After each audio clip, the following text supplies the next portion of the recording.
How you guys doing? This is your girl Dagnet. I recorded earlier and it didn't save, so let me start all over. Now, Merry Christmas, Happy New Year. Um, Today is January, I think 10th or 11th. It's on a Sunday afternoon. I'm sitting here on my beautiful property on the beach. You can see my wonderful almond tree behind me right there, and you can see where's the Atlantic Ocean. I don't know where to. I have to flip the camera. We'll do that later. But welcome. I want to give thanks to the Most High for keeping me for 2.5 years. I came home June 17, 2023. So December 2025 make me 2.5 years since I came home, and 1.5 year living in my house. And I lived 1 year in Monrovia, and I was commuting back and forth. At least 3-4 days out of the week, I was driving back here to come and take a look at my project to make sure it's done the way I want. Even with that, there was still some mistakes. So I don't know how you guys can build house in the state or having a project you're living in America and you're not here. And I was here, there was still some problems. But anyway, I want to tell God thank you, because many of us also came home 1 year, 2 year, 3 years. I hear some people up to 5 years. They packed their bags and they left, because the system sometimes can be very frustrating. The people can be very frustrating. They lack communication skills here. To be truthful and honest and bold and straightforward and sincere is not part of their strength. I put a system in place when I'm talking to them. If it's my workers or even people who I know, I just tell them, just be honest. I just tell the truth. It's okay. Tell the truth. No, don't lie. Just tell me the truth. Just be honest. I can handle the truth. And whenever I make that statement, you can see the countenance shift and change that. Like they're about to tell a lie. When I say, just tell the truth, and you see the countenance will shift and they'll tell you the truth. That's my secret to getting around the liars. Because they lie. I've got yet to meet a Liberian on ground that will look in your face and tell you the truth. They couldn't tell you the truth even if their life depend upon it. I've come to realize the L I in Liberia stands for lies. I'm sorry to say. Yes, that's my own experience. If you don't have that experience, bless your heart. Thank you. But those kind of things can really frustrate you, especially if you're a person of integrity and you don't lie, you don't see the reason to lie. Especially if somebody lie, they can tell you just like useless. Okay, maybe you might have the lie to save your life, save your children's life, your husband's life, your marriage, your job, maybe. But somebody lie, they can tell it's like useless. There's no need for it. It's like there's no need for that kind of lie. Really? If telling the truth will save their life, they will still lie. I'm just saying. Anyway. But the system here is broken in many ways, and it can frustrate you. Yes, I know that. But everything is, some people say, oh, look at what I say. I speak to some Lebanese and Chinese and Indians and some white people and some other Africans that are living here, being here 5, 10, 20, 30 years, 40 years. They have no desire to go back to where they came from. They consider Liberia to be their home, and they have made it. So I'm thinking, if they can make it in a foreign nation and making it very good, I want to interview them. They say no. Some people like their privacy. It's okay. I understand that. You can knock them for that. But if they can make it, why can't we make it in our own country? I think everything is just about a mindset. Some people say, oh, those people came with plenty of money. Even if you came with all the money in the world, this system can frustrate you to go back home. So money is not everything. It's your mindset and your heart. Like, I don't have nothing to go back home to the States. I have nothing, because I sold everything. What I couldn't sell, I gave up. So what am I going to go back to? I have nothing there. And to go back and start from scratch at my age, 50-something, no thank you. No, ma'am, no, sir. I'm happy where I'm at. Thank you very much. I'd much rather live here up in a tent or a mud house or a mud hut on the beach, grow my food, raise my chickens and my goats and my cows, and milk my goats, and cook my food off the grid and eat my natural organic food from the fresh Atlantic Ocean, enjoy this cool breeze under my palava hut. I'd rather live like that than to go back to the States. We'll start all over, living my modern day slavery lifestyle. That's nothing what it is. That's what it is, excuse me. That is exactly what it is if we are honest. Much of the work and the lifestyle in the Western nation is nothing more than a form of modern day slavery. If we are honest. You even see the American citizens, most of them, white or black, they are packing the bags and they are leaving. The reason why most of them haven't left, they don't have the money, the resources to relocate. If they could, they would. So now I want to appeal to all my brothers and sisters who have left, and some of you might have to go back home to regroup, to get back on the drawing board, to re-strategize, to replan everything. No problem, but come and give us another chance. Don't give up on us. Don't give up on us. There's still hope for Liberia, Africa to be great. And if we don't make Africa great, who will? If not you, who? If not now, when? We can do this, and let's do it together. I'm sorry that things didn't work out. Many of you had to go back, but don't give up. Don't give up. There's still hope. There's still chance. And also, I want to address, I talked to most of my clients I talk to, they have a lot of similar stories. One client said he sent, one guy, he wasn't my client, I saw him years ago when I was in the States before I came back home here. He spent $100,000. And when he showed you the picture of the house, I'm not sure if I should laugh or cry. When you see the house that he said he spent $100,000 on, you say, what? But you guys in the States or in the diaspora, I have to blame part of that I have to blame you. And I'll tell you why I have to blame some of it is your fault. It's not your relative on ground that lack morals and values and judgment. It's your fault. You know why?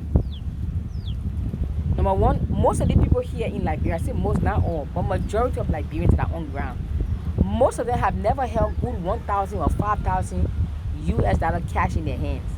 And then you send it to them. They'll be crazy for a few hours. They don't know what to do with themselves. They'll be out of their mind. They never held that kind of money in their whole life. And you send that to them every week or every month to be your project. Think. Seriously. To me and you, 5,000, 10,000, what is that?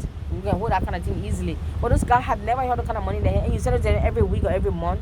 They will eat your project and give you a whole lot of stories and run around. You'll never get the head or the tail.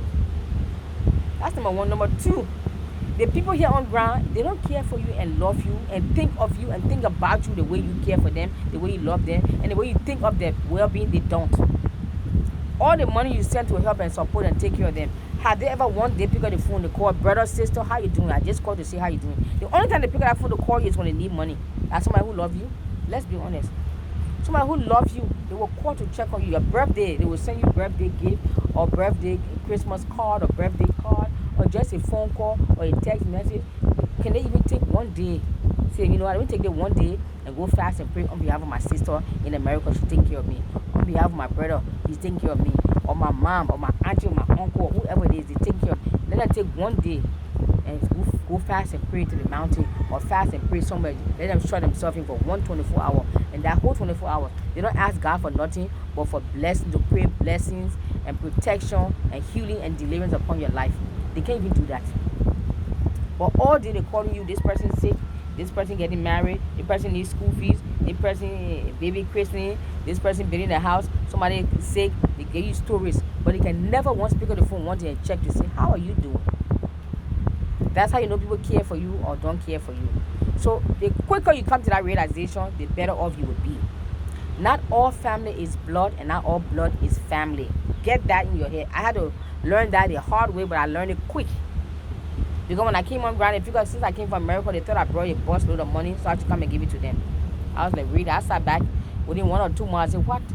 If I hang around these people and follow them, I'll be begging like this and I'll be there. I will join them and be calling people in America to send me money.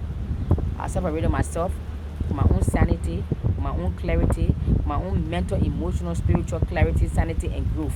Sometimes separation is needed for you to get to a certain level. But we Africans, we just think we have to gather and we have to carry everybody with us. If your journey in life is to hit the mountaintop and you are climbing that mountaintop with a heavy book bag on your back, then you have a suitcase, then you have another luggage, it will take you a longer time to get to the mountaintop than if you had no luggage. Sometimes the luggage are the family members, our family burdens. We have taken our family burdens and put it on our head. My brother, my sister, you are not God. What I'm telling you, I learned from it. You are not God and you cannot save your family. You are not God and you cannot save them. And sometimes our love for them make us to have a God complex. I want to save them. And God said, if you want to save them, you want to play God in the life, or I'll sit back and let you play God in the life. You can't. You help to a certain level, but there's a difference in helping and taking care of. We have made them lazy. You can help somebody, help them go to school, they finish, and then go get a job. Help them to start a little business, you leave them. to continue their business. Helping somebody and taking care of them is two different things. We in the diaspora, we have to know the difference, and we have to stick our guns. And it will come a whole lot of sad and sorry stories. It's all a lie. They can lie. The LI in Liberia stands for lies. Yes, they are a bunch of liars. I live on ground almost 3 years. I'm speaking from experience. They can lie. I've got yet to meet one person that will be honest to your face. If their life depends upon it, they will still lie.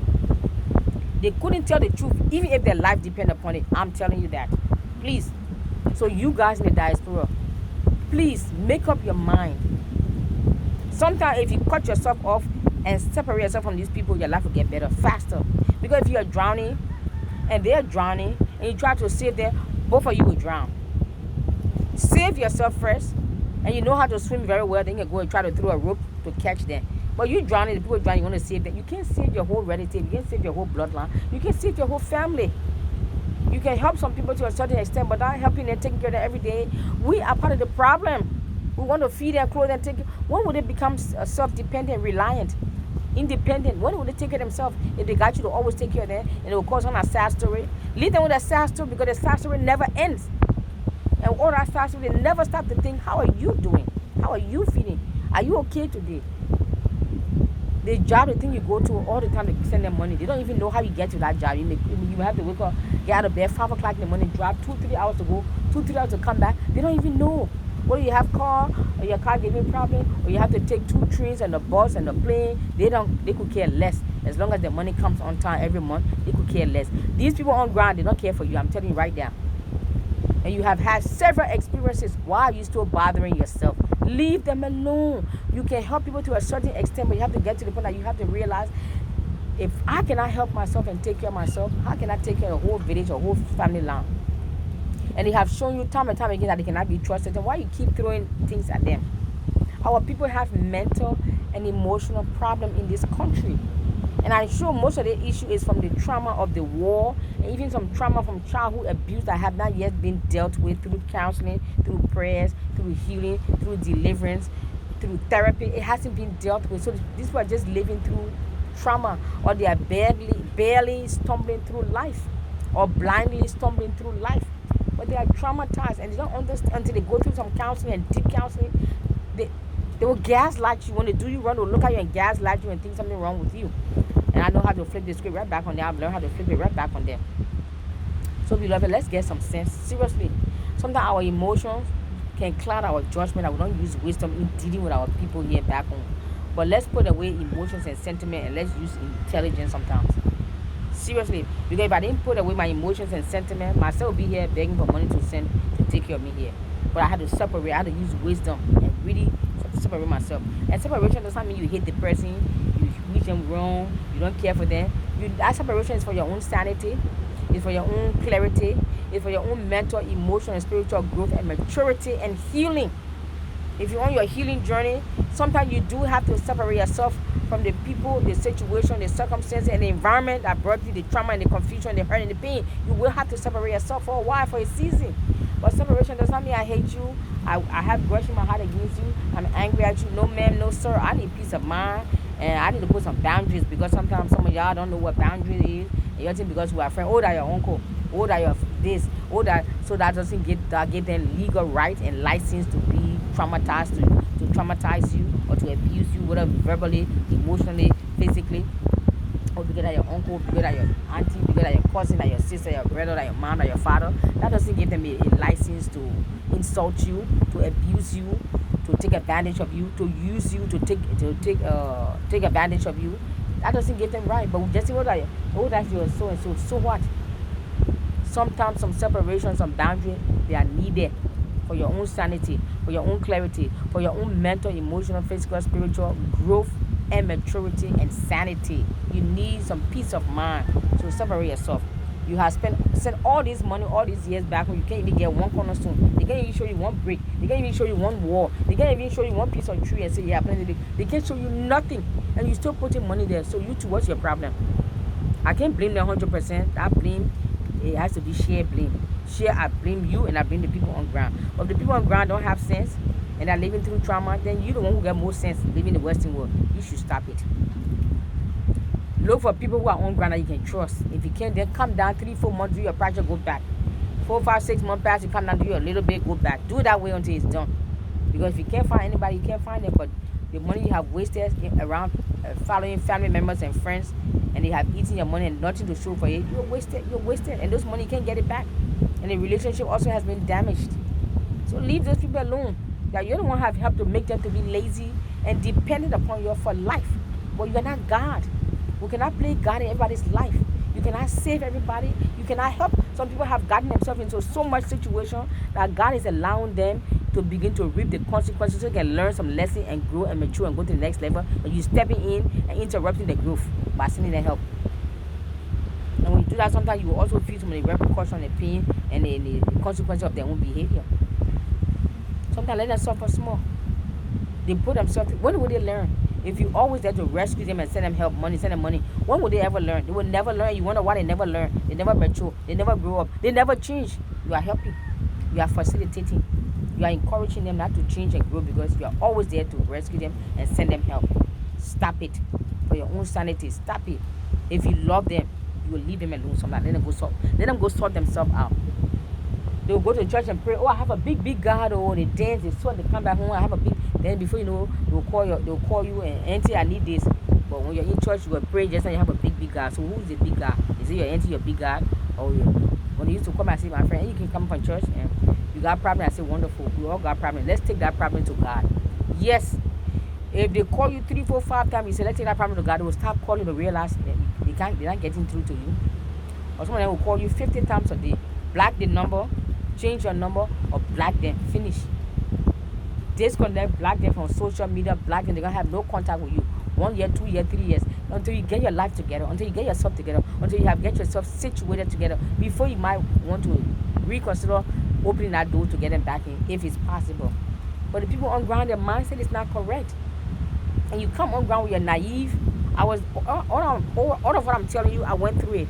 You come here with your naive mindset, your open mindset, your niceness. They will take your kindness for weakness. They will take your generosity for stupidity. They will take your trust as if you got no sense. I'm telling you. They don't realize they're the one who don't have sense, but they think they're cheating. They don't realize they're cheating themselves out of something good. You have to sit back and put a brakes on things. I had to do that quick because I realized I ain't got nothing to go back to. If I follow these people, I will spend all my money on them because there will be one sorry story after another. I won't have nothing to show for, and it'll be the same one laughing at you and saying, you spent all that years in America and you got nothing, but they forgot when every day they were asking you to give them money, give it to them, your money finished, be laughing at you. I had to separate myself. Yes. Yes, ma'am. Yes, sir. Thank you very much. I hope something I said made sense. I hope nobody got offended. If you got offended, don't worry, the video is not for you. Pass. Come back tomorrow. I guarantee I will have a nice video that you will like. Thank you very much. Don't forget to share, subscribe, and invite. I appreciate you.